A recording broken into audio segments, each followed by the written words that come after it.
The H1B Guy here, and today, the H1B Guy news for the week ending April 16th, 2021. Today I'll cover S970 Introduced, I-765 online filing available for OPTs, Jaddou Nominated, Google goes on record for H4 EADs, and frontline healthcare workers protest in DC again.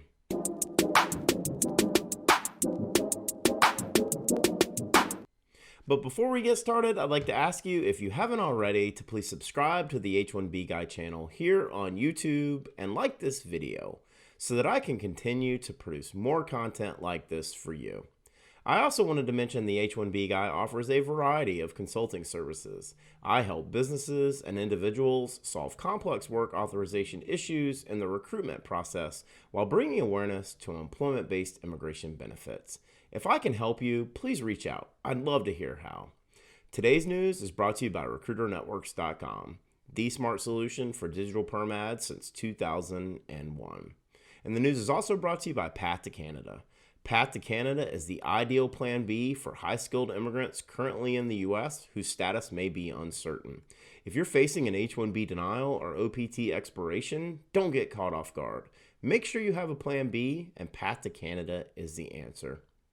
Well, you may have noticed that there was no news last week because I was on spring break, as I tweeted out last Friday.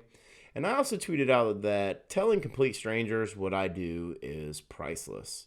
I'll say that anytime I get an opportunity to help bring awareness and educate individuals who are completely unaware of how employment-based immigration works, I feel like I'm doing my own little part in helping advance and grow our U.S. economy. We've got a lot to cover today, so let's get to it. Now, the news. March 25th, 2021. Senator Rand Paul, Republican from Kentucky, introduced S970, a bill to reduce the backlog of foreign nationals seeking employment-based visas and for other purposes, to the 117th Congress. It was read twice and referred to the Senate Judiciary Committee. Text is not yet available, but this bill will seek to increase the annual green card allotment for employment-based preferences. It currently has no other sponsors. I did find it interesting that S970 was introduced before a newer version of S386, Fairness for High-Skilled Immigrants Act, was. However, if you recall, I did predict that a newer version of S386 would be introduced by July of this year. I'm definitely looking forward to reading the text on S970 once it becomes available, and when it does, I'll be sure to do a post breaking it all down. April 12th, 2021. In a news release on USCIS.gov titled F1 Students Seeking Optional Practical Training Can Now File Form I-765 Online.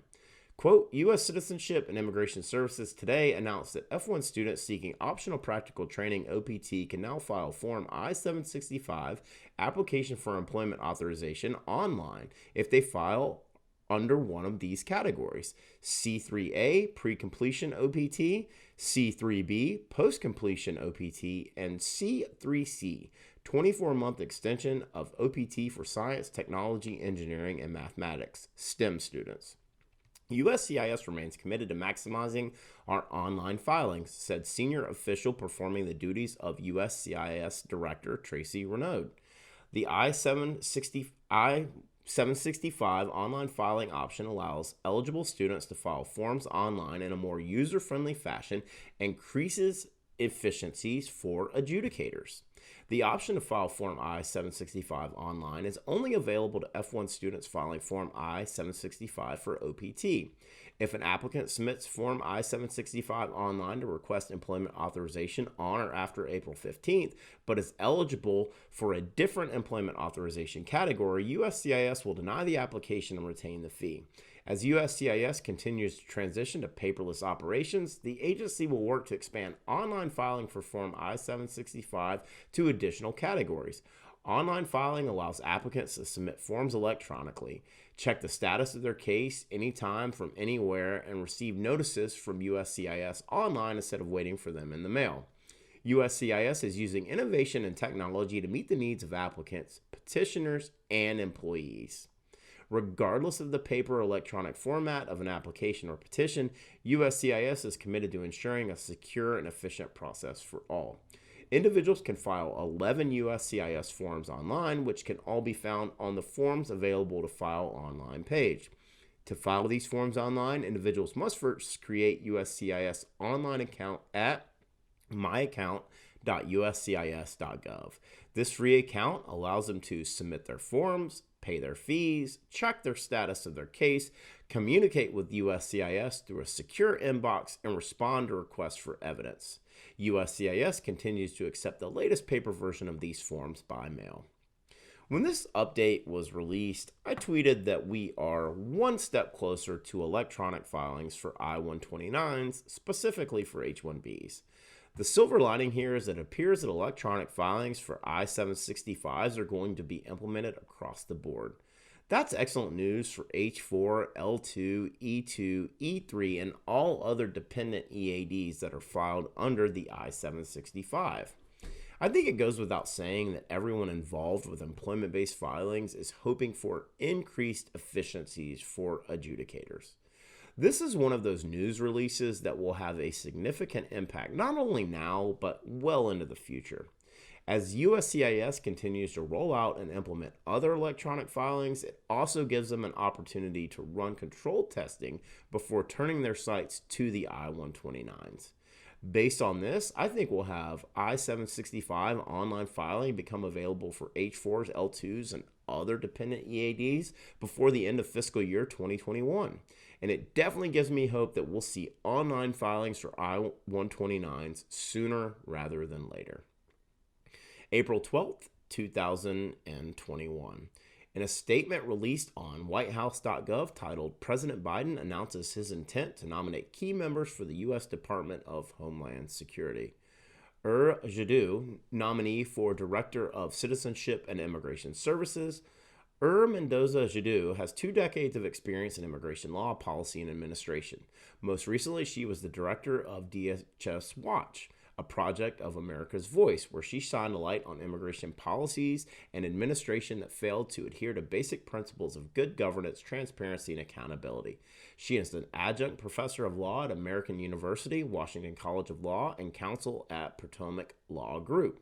Previously, Jaddou was the chief counsel for U.S. Citizenship and Immigration Services, USCIS, at the Department of Homeland Security from June 2014 to January 2017. Jaddou's experience on immigration policy began as counsel to U.S. House of Representatives Zoe Lofgren from 2002 to 2007, and later as chief counsel to the House Immigration Subcommittee chaired by Rep. Lofgren from 2007 to 2011. Jaddou has also served as Deputy Assistant Secretary for Regional, Global, and Functional Affairs in the Bureau of Legislative Affairs at the U.S. Department of State from 2012 to 2014. Jaddou is a daughter of immigrants, a mother from Mexico, and a father from Iraq. Born and raised in Chula Vista, California, she received a bachelor's and a master's degree from Stanford and a law degree from UCLA School of Law.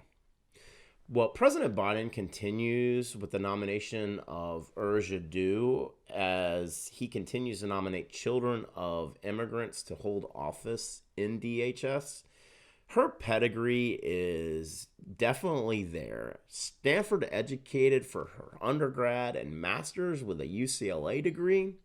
Interestingly enough, she spent 5 years working as counsel to Representative Zoe Lofgren and then another 4 years as chief counsel to the House Immigration Subcommittee that is chaired by Rep. Lofgren. Is anyone else connecting the dots here? Most recently, she was working for America's Voice as director for DHS Watch, leading the charge for good governance, transparency, and accountability. Let's hope she continues that mission as director of USCIS because she definitely has her work cut out in trying to break down years of a toxic culture. April 12th, 2021. In an article written by Ethan Barron for Mercury News titled H1B, Google urges feds to fix logjam, costing foreign workers jobs. Quote, Canada is poised to poach and one frustrated Bay Area tech couple plan to move there. Google is urging the federal government to unravel red tape costing foreign workers their job. But Silicon Valley Congressman Ro Khanna says processing delays at the root of the problem will likely continue until COVID is under control. Across the U.S., H-4 visa holders, nearly all Indian women, many in the technology industry, are losing employment to a federal government order requiring them to obtain heavily backlogged fingerprinting services to renew visas and work permits, even when they've provided their prints before. Others on the H4 are out of work because work permit processing itself is severely backed up. The permit for H4 workers available since 2015 for people married to H1B visa holders who are on track for green cards has been important to the business community to attract and retain skilled workers, Google spokesman Jose Castaneda said in a rare public comment from the Mountain View technology giant on a specific foreign worker issue. Google has declined to say how many of its workers may be affected by the backlogs. Unfortunately, the processing delays are disrupting the lives of countless workers and their families, he said, adding that Google is urging the federal government to eliminate repetitive fingerprinting and clear the logjam. Pooja Malviya, the Palo Alto software engineer, said her company is willing to move her to offices in Canada or Ireland because all four of her attempts to attain a lottery-based H-1B visa intended for jobs requiring specialized skills have failed. She may be forced to leave her husband behind. This article hits on so many different points of reference that I've been covering on this channel over the last few months. Just go back to the EAD Delays Awareness Live with Keely and Divya as proof of the impact and processing times for H4 EAD women. With big tech starting to muscle up on this issue, specifically Google making a fairly rare statement on the subject, and the announcement of USCIS working to expand its online I-765 filings, I'm hopeful this will resolve itself fairly quickly. I have a friend here in Atlanta that is working on an H4 EAD rally here locally. Once I have more information on it, I'll be sure to share that out. The thing I wanted to leave with on this article, though, is that employers are being forced to be creative, and employees are being forced to consider other options as the message from these delays from the current administration is still being sent loud and clear. They just continue to ignore it. April 13th, 2021, in an article written by PTI for Times of India titled Indian American Frontline Healthcare Professionals and Green Card Backlog Hold Protest at U.S. Capitol. Quote, due to being stuck in green card backlog, I couldn't get fellowship training for 4 years despite being the most worthy candidate. After training is finished, I couldn't find an appropriate job. My wife and daughter got so scared during COVID pandemic that they wanted to go back to India, said Dr. Saurabh Ranjan, an interventional cardiologist. If I die while on H-1B visa, I don't get any benefits and my family will be deported. After serving the last 10 years as a physician, I am still an alien and feel so desperate and hopeless how we have been treated in regard to green cards and citizenship, said Dr. Ranjan. Infectious disease and critical care physician from Wisconsin, Dr. Raj Karnatak, said they are fighting to save lives on the front line, knowing that if they get sick or die on the front line, their families will get deported. We need immediate relief from the miserable green card backlog, he said. Well, Dr. Raj was joined by Dr. Pranav Singh and Dr. Saurabh Ranjan for another trip to D.C. for peaceful protest on Capitol Hill. I wanted to thank Dr. Raj for providing the photos that you just saw and for continuing to put his actions behind his words. I've seen a few individuals be critical of their efforts to differentiate frontline healthcare workers in the green card backlog and other individuals also in the green card backlog. But I believe the reality of it all is that no other country in the world places the type of restrictions around employment-based immigration as the U.S. It is time that we start waking up to the reality that individuals like Dr. Raj, Dr. Pranav, and Dr. Saurabh will not consider the U.S. as their destination of choice to practice medicine if we do not address the broken system that we have in place that has seen very few changes since first becoming law in 1990. For the full post on the H1B Guy news for the week ending April 16th, 2021, please check out the H1BGuy.com. And a reminder that today's news was brought to you by RecruiterNetworks.com, the smart solution for digital perm ads since 2001. This national job board network provides recruitment websites in 1,024 major U.S. metro areas. Each local job board is its own portal and is a low-cost resource for immigration recruitment ads for all industries and professions with a flat price of $225 per ad, regardless of which city you choose.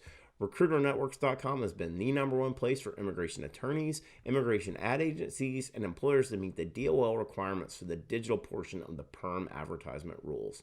RecruiterNetworks.com. Tell them the H1B Guy sent you. And the news is also brought to you by Path to Canada.